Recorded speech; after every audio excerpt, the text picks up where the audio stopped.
I would like to invite our panelists for this session. To start with, may I request Ms. Mariyam Nooradheen, President, Chefs Guild of Maldives. Please give her a big round of applause. Ms. Fathima Shazleen, Chief Resort Manager, Soneva Jani. And I also request Mr. Neil Shorthouse, Founder and Chief Executive of Shorthouse Hospitality. Welcome to all of you, and the stage is now yours. Thank you.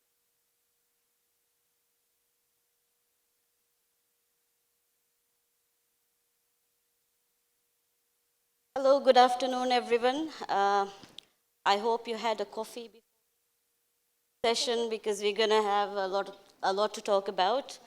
I just wanted to introduce all of them, but of course, you know, all of them, they've had so many experiences, especially in Maldives, over 25 years experience, mainly in training, recruiting, and physically being in the industry.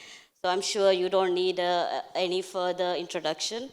We are here to talk about something very interesting and also a topic that's been talked upon by everyone in the last 5 to 10 years. I think this has become an important issue as well. As you all know, by law, it's a requirement that we have a 55 to 45 ratio of locals working in resorts in the hospitality industry. But right now, I think it's been an issue that a lot of school leavers, they've been talking about not being able to get jobs in the industry, but also as employers and recruiters, we've been finding it very hard to get people for the correct positions. So just to start with, since also, yes, we will highlight on women empowerment as well. I think we have the right team here to tackle that issue. But to start with, I'll let Neil start. I would like to ask, how big is this an issue in the Maldives? And what do you think are the main reasons for it? Thank you. I think the challenge or the issue with the skills gap in the Maldives, if I go back 10 years to when I first came, I don't think you would have had a panel like you have now, whereby I'm actually sitting amongst resort managers, presidents of organizations who are Maldivian women. Certainly 10 years ago when I first came here, just to try and get locals, but local women actually work at a resort was a very big challenge. Culturally, families wouldn't allow the daughters to come to the resorts and vice versa. So it was a challenge. And 10 years on, has it improved? I don't know. It's great to be with you here this afternoon, but I still think there is a huge skills gap here within the Maldives. And I think the biggest challenge is the industry has grown. If those of you who I've sort of known over the past 10 years, if we go back to 2008, 2009, or even before, there was a lot less resorts. And there has been such a boom, and there's a lot more resorts coming. And the biggest challenge is there's been no real education starting from, you know, the colleges, the universities within the Maldives to actually train and educate the Maldivians that the tourism industry, hospitality, whatever form it is a really great industry to be a part of. And the responsibility also sits with every one of you in this room, every one of you who are a general manager, CEO, resort managers. The responsibility sits with you as well and your teams. And I always ask this question, I'm going to ask it as well, is that if you head up an ExCom team, how many of you actually have Maldivians who sit in an ExCom position within your resort? Now, I hope that you have some, because if not, then you really need to look at yourself as a business culturally to say we're in the Maldives and therefore we should be working and promoting Maldivians throughout the industry. Some people would challenge it and say Maldivians are not capable. They are very capable. I've seen Maldivians grow from being assistance coordinators up through to managers, directors, resort managers, etc. So it can be done. So the skills gap is definitely there. It's going to be a challenge to fill that skills gap because in essence, the generation of students you have in colleges actually should have been educated 5 years ago that we're going to have this boom. We need people in industry. Talking about it now, okay, it may resolve, but it won't actually have an impact in your resorts for the next few years. Basically because the students haven't been educated from school, haven't been educated at college that this is a great industry, and therefore bridging that skills gap. Now, with the number of resorts coming in, yes, you need to bring in expatriates to fill the gap, but that shouldn't be an excuse. So my challenge is, as resort owners, operators, you need to start looking within and start working with the local communities to engage with them, to bring the students to the resorts, to take Maldivians into the kitchen and tell them that it's a fantastic trade. 10 years ago, it was seen as a dirty job.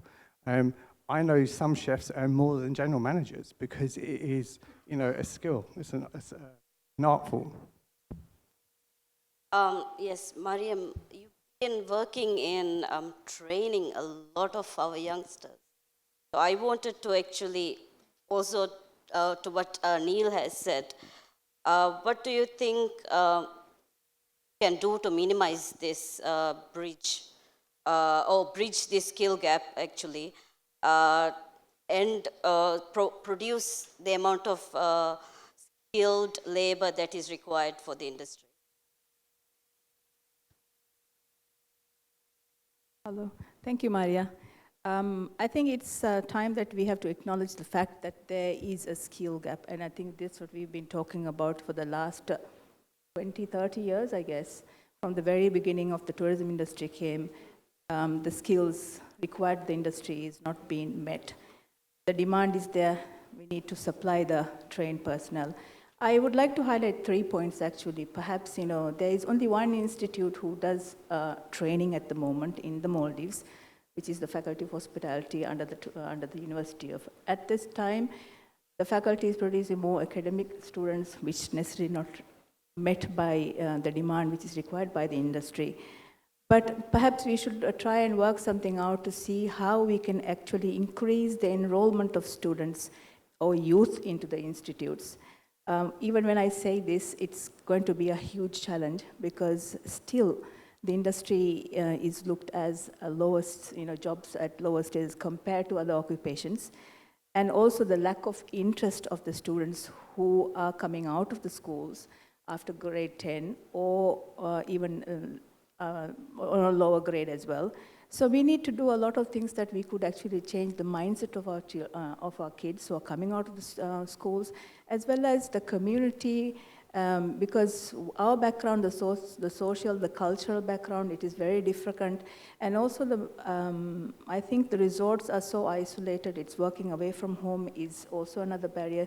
So in this, I think we need to do quite a lot of awareness programs with the stakeholders, as well as, it's a consolidated, more integrated effort by everyone, by the industry, by the managers, by the school, by the government. We need to do a collective effort on engaging or encouraging or creating awareness among the students.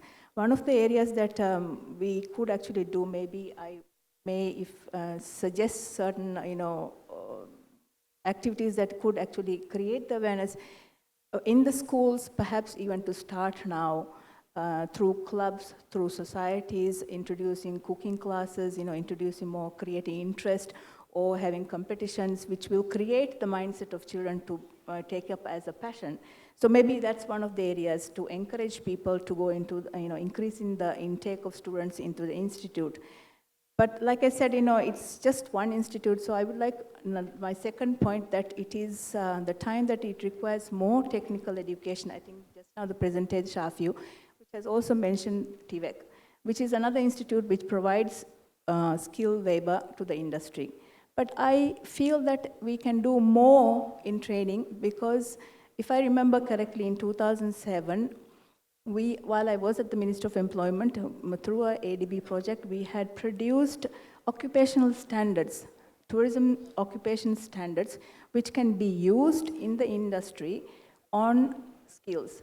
So perhaps this is the time that the managers, the resorts could take up this opportunity, taking up the standards. It is standards done by the industry, endorsed by the industry, which is also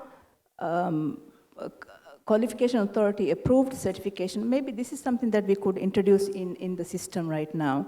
And that is the area that we could actually see how we can get more into occupations of hospitality. Thank you. Shaz, you've been in the industry for a very long time, and now you're also actively involved in recruiting. So from an industry perspective, for someone who is practically involved, what are the major challenges that you face to hire local talent? Good afternoon. Well, thank you very much for this opportunity. As someone who's taking part in the recruitment, one challenge we face is that from locals, there are some associations that related to some jobs or some certain type of work say that we are not, those kind of work are not suitable for Maldivians.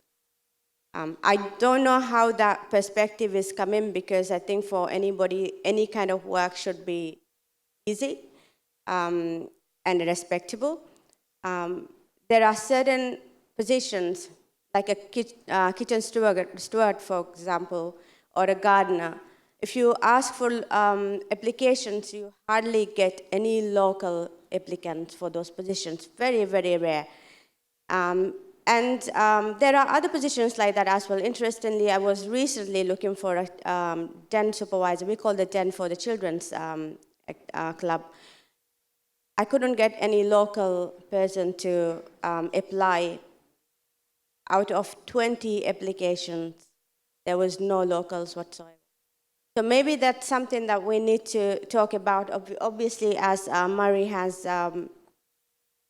touched, there's only one institute we're at the moment training this kind of talent for the hospitality industry.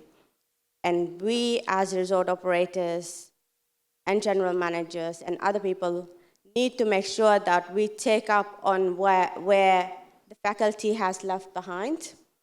It has gone very much into academics. There are certain resorts very much concentrating on apprenticeships. I applaud those. We've had the opportunity to recruit a couple of host or staff coming out from some of the apprentice programs, and I have to say it's been an amazing platform for them. And for us as locals or as resort managers, to incorporate them into our talent has been an absolute pleasure.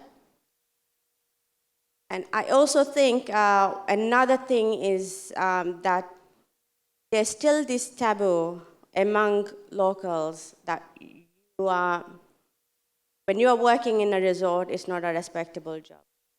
I think for anyone doing any kind of job, if you do not keep your self-respect among yourself, how you present it, that's what counts. And if you are sure about yourself, and if you are able to stand up for yourself, no job is possible for anybody. Whether it's a girl or a boy, it doesn't matter, And I think that's kind of the things that we have to, from the parents, from the students, and from the teachers' side, from everyone, I think that's the message we need to give to everybody, that you are encouraged to go and work in a resort. I work in a resort where we have a local island close by, about 10 minutes boat ride. We have daily four ferries going back and forth. I'm afraid to say we have about 28, 30 hosts from the same island working. I mean, if I was at that time, happened to be working in that island, or any of my colleagues, who I started my work in hospitality industry still there, we would be running for that opportunity so that we can go in the morning, work, and come back, and stay still with our friends and all that. But it's very unpopular still for people to come and work in the resort.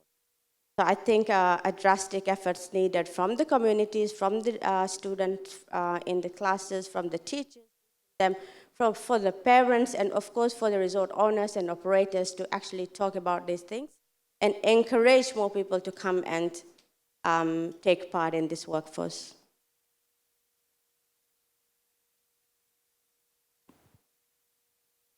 I would like to add what Tushar says. I think what he said, it's still regarded as a low status. At the same time, I think students or school leavers are not approaching to a job in the industry because they don't see a career growth. They don't see a career path within the industry. Perhaps that could be an area that we could really see, and what, maybe they could come as a noise entry level, and then they would not see themselves in the next 10 years, where am I going to be? So maybe that's what it requires to give them a career growth in the industry as well. Thank you. While talking about the talent gap that we have, it's also important to highlight only 5% or less of that whole workforce is women.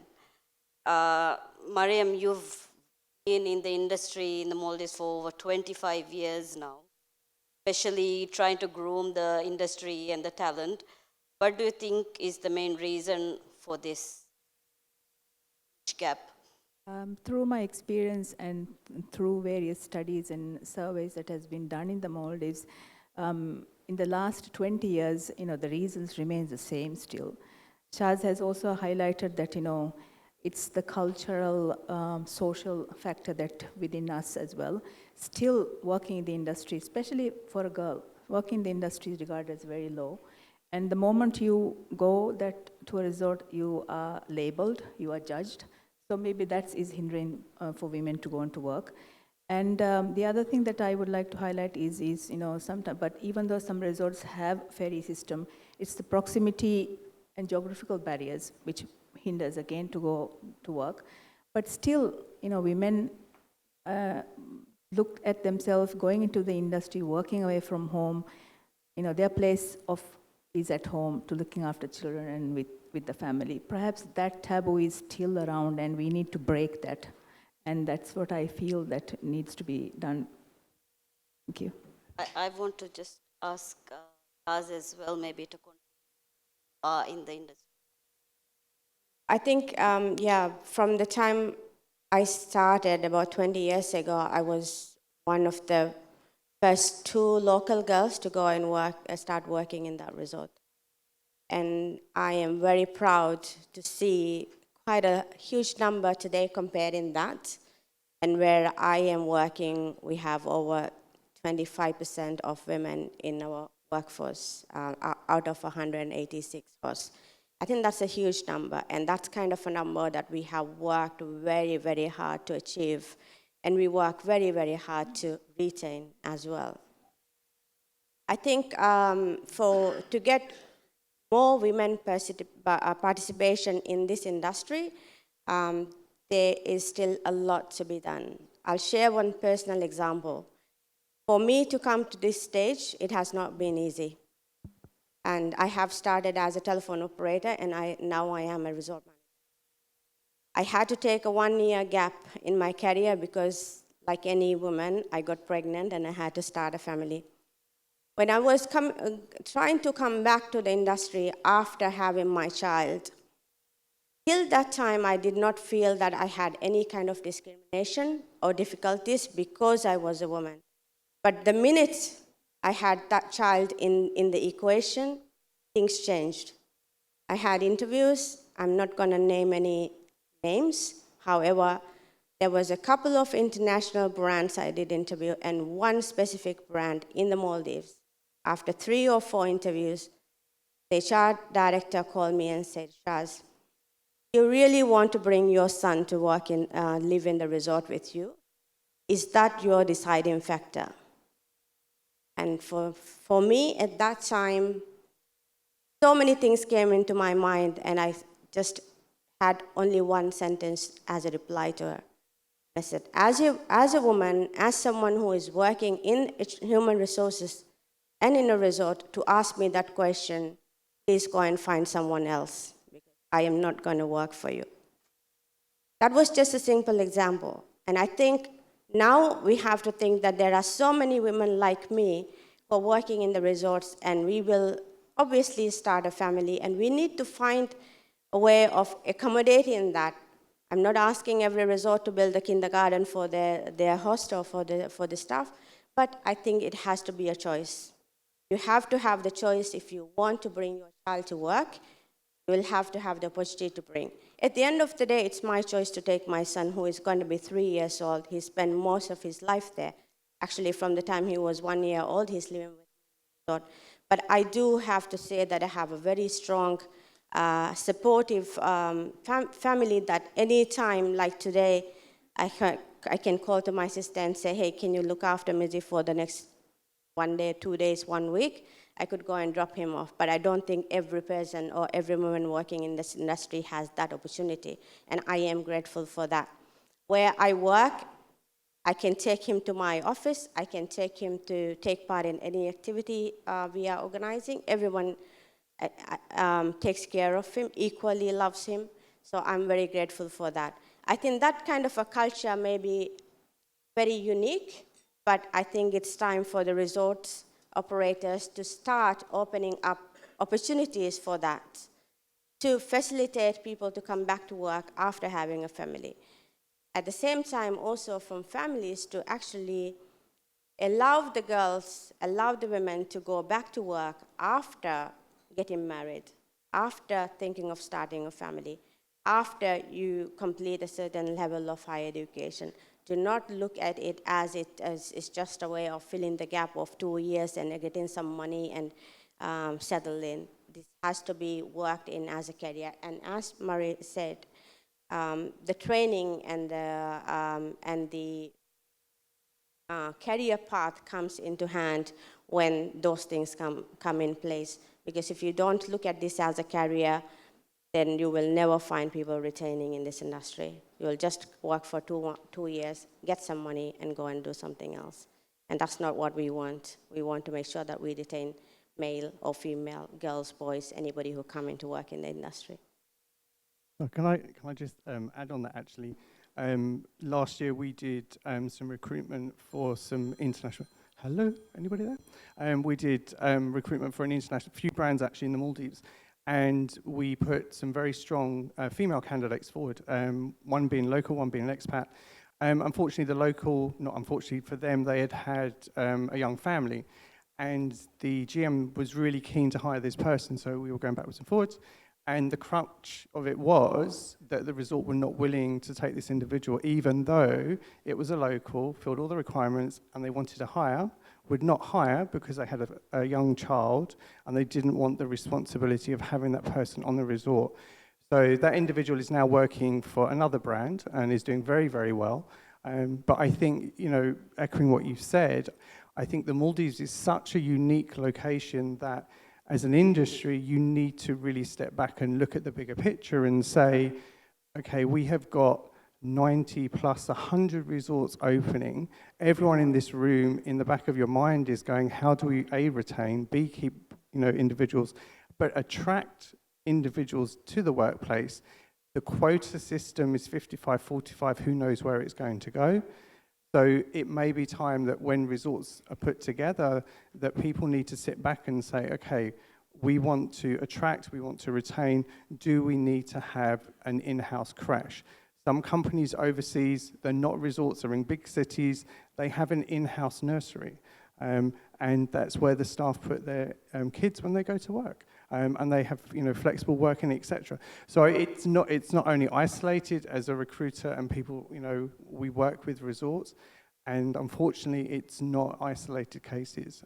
And it's unfortunate because the individuals that are put forward actually are very capable of doing the job, but because they have a child, they won't, certain resorts will not accept them back. I was actually going to ask you, for a male perspective, which I think all of us, right? I mean, for me personally, at the end of the day, if the person is the right fit for your organization, then I know of GMs in this room that will go to the ends of the earth to make sure that they get the right people at their resort. And if it means they need to do something different and we can make it work for everybody, so it just doesn't become a special case, that you make it a benefit for everyone, then ultimately, if you've got happy staff, you've got happy guests. If you've got happy guests, they're going to pay money. But also, is there, when hiring, is there a requirement or a special perspective as an employer? Do you consider man compared to a woman? There in the industry, especially in resorts, I think I need to ask this. Chaz or Neil? I just wanted to add one thing there. For us, I work for Sunewa, and Sunewa is a company that I think has worked very hard and speaks very loud about the women empowerment and these kind of things. For Sunewa Jani, what we internally have done was to make sure that we keep this female ratio high. For every position, you get 3 candidates shortlisted, and it has to be 1 woman. Difficult, many times it is difficult, but as much as possible, we try to have at least 1 out of the 3 to be female candidate, and that has helped us in terms of selection. When operating within the resort, I think it's also important for, if you're wanting to have more girls or more women working, it will be good to have some kind of a forum or platform for them to raise their concerns. More like we do it like a club, where we get together once a month to do something fun. You don't talk about, oh, this person did that, or we didn't get that opportunity. No, we go for water sports, we watch a movie, or we do something. So we just get the whole team together, only the girls during that. And we look forward to those opportunities, because then you create the bond and build on the bonds. And if you're having any challenges, then it's easy to raise up. And that has worked in my experience. Would you like to add in? I think we've covered mainly. In regards to male versus females. Yeah. I mean, for me, I've worked in the Maldives. I had one resort where my entire team were female, which was interesting. There were certain days that we avoided certain things, but it works. And I think it comes back to attract locals. You've got to ensure, I think, that from a cultural perspective, that the families know that their daughters are in a safe environment. And I think when talking to ladies or women overseas that are looking to come into the Maldives, they only see what's in the press about the Maldives. So there are obviously, sometimes they will ask questions about, is it safe? What happens is if things go wrong? So I think it's important to make sure that when you actually look at the organization, that you do, as well as, I think before, everyone wants to look at what, profit we're going to make, etc. But taking that step back and looking at the bigger picture and saying, what is it we actually offer to our employees, our hosts, our staff, our team members? What is it we do that makes us different from everybody else? Because I think in some ways, 10 years ago, everyone jumped for $10, $20, or they moved to a resort that was near their home island. You still get individuals that move for an extra buck, or it's near a home island. But what are you doing differently to retain your staff? Are you when you build a resort, are you building your back of house first to make sure it actually is built properly, instead of doing front of house and then running out of money when you construct the back of house? So I think it's looking at the bigger picture and making it attractive for females to come in and know that, and the whole recruitment process for us, because obviously I've worked in the Maldives and I understand the culture, we always spend a bit of time with females, getting them to understand what it is like to live and work on the island. A lot of people go, oh, I holidayed in the Maldives and I sat on the beach, I'm going to work there. And we all know that the reality is very, very different. So I always give them worst case scenarios, if that makes sense, in the beginning, so they fully understand what it is like to live and work in the island, and that when you travel, you need to bring a suitcase full of cosmetics because you may not be able to go and get what you need at the local. So it's looking at everything from a bigger perspective and making it comfortable, safe, fun, engaging, but they're actually being looked after, and there is a succession plan as well in place for them. I would not necessarily like to add to his point. I think now it is coming to an end of this discussion. But I want to highlight the magnitude of the whole skills gap. Within the next few years, the new resorts are coming. There is a very comprehensive study done by the Ministry of Tourism for Human Resource Development in the past. And it shows that you require over 19,000 to keep up the 45-55%. So that's a huge number we are talking of. But we have always talked about that, we don't get people to go into the industry. There's no enough trained personnel. There's not enough training institutes. I think it's the time that, I'm not becoming too political, it's time that we go ahead and, more holistic approach and see really how we can tackle this problem. And one of the areas is, like I said, introducing more technical vocational training institutions, not necessarily building up more institutions. Your resort itself is an institute. So I think this can be done by, in other countries, the government will give an incentive to the resorts who are giving more training. There are a lot of apprentices, there's a lot of training done in some resorts. I don't think, why not the rest of the other resorts also take up this approach and see how much you can actually contribute to the community. But challenge is, how are we going to attract the students into this? So that's need another as well. So I call upon all the resort managers, the government, the social society, the community, the parents, everyone to hold your hand, because this is the industry, to build our economy. Thank you very much. Thank you. I don't think we have much time to get questions, but our panelists are here until the end of the day. So if you have specific questions, I'm sure they'll be able to answer as well. Thank you very much for being very patient with us. Thank you for your... Oh, there's a question.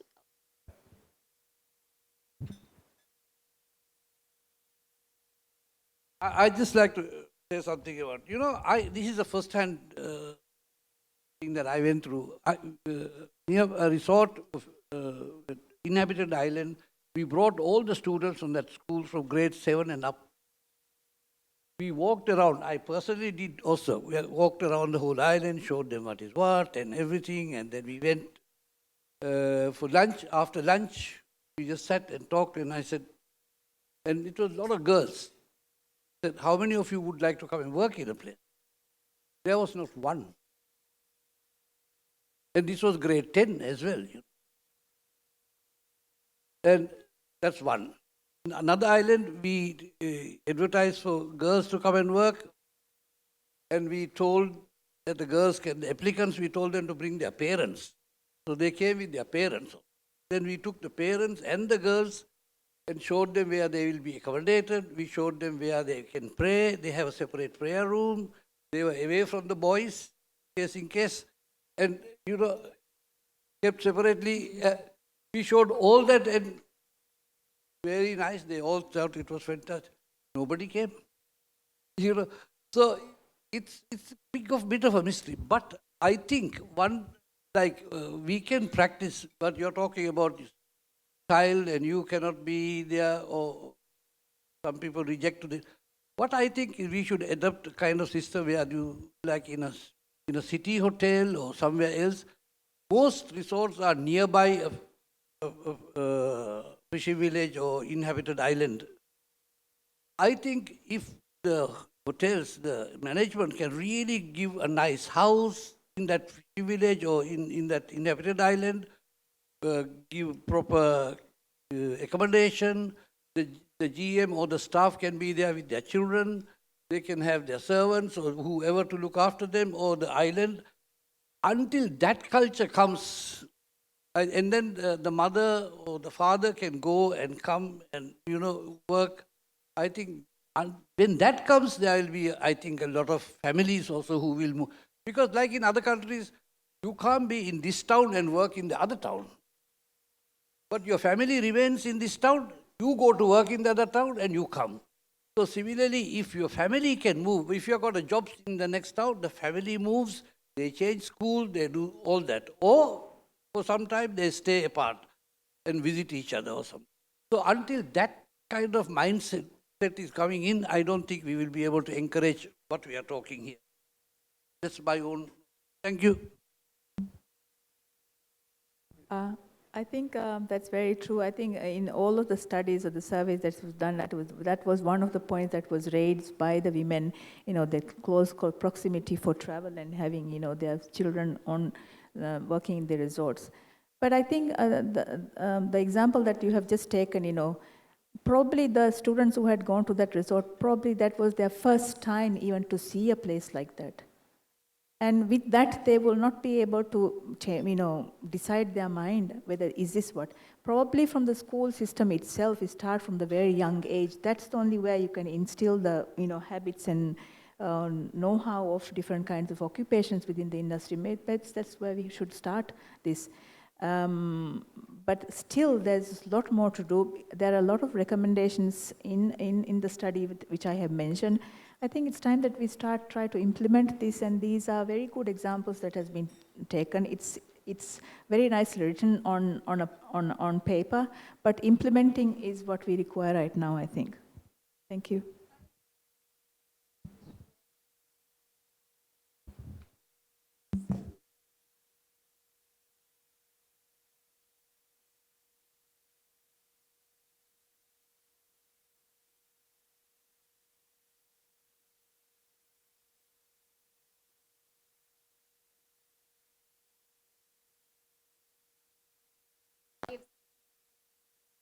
So if resorts adapt this, or if there is an external pressure,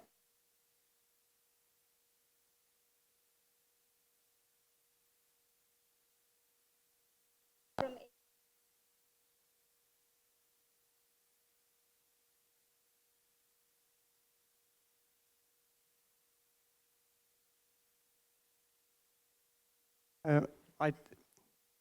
I can see, I understand your point, and however, that shouldn't even come into the question really. In the UK, maternity leave is 9 months up to 12 months, and the industries survive. Inevitably, what happens is you see postings for a maternity cover, whereby that post is covered. If you have got a HR team that have got an open door policy and do what they say they do, then you will know ahead of time that someone in your team or in your organization is pregnant, and therefore you have regular discussions with them, and you start to plan for it, because inevitably an individual will still be working. I had someone working almost right up to the last minute because they didn't want to leave the office. So you know that it's going to happen, or they're going to have a wonderful baby, etc. But you plan for it. That's part of why everyone is in the room in leadership positions, is that if you talk to your teams on a regular basis and know what's going on and know what's happening, then you will plan for it. The fact that they've increased maternity to 6 months, fantastic. It's 9 months in the UK, and in some countries in Europe, it's 1 year. And it's, companies just prepare for it. And I think it comes back to the very beginning that the shortage of a skills gap should have been done 5-10 years ago, when people said, we're going to open up and have all of these resorts. The same thing now is, as we just said, is that we talk a lot, but we actually need to do things and implement things. And if someone says no and it's the right thing, you just do it. Because if not, we'll be here in 5-10 years' time still asking the same questions. To add on, personally, I think the 6-month maternity leave will help the tourism industry, because a lot of times that 60 days paid leave is nothing if you had a baby. And 6 months meaning that you are easily away from the work, without any pressure from that, and you are continuously giving your attention to the child in hand. And the resort or the institute will still be running. But for you as a mother, you have the guarantee that you will be able to go back to work. But the problem now is with 60-day maternity leave in the hospitality or in the private sector, you don't have the guarantee that you will be able to go back to work. So I think actually if we have some pressure to the industry, it will be actually a good thing, because then that will help to retain the female population who is working in the resorts, because you have that opportunity to come back. I guess we'll wrap up here, but if you still have more questions, we are all here. Please, thank you very much. Thank you. Thank you.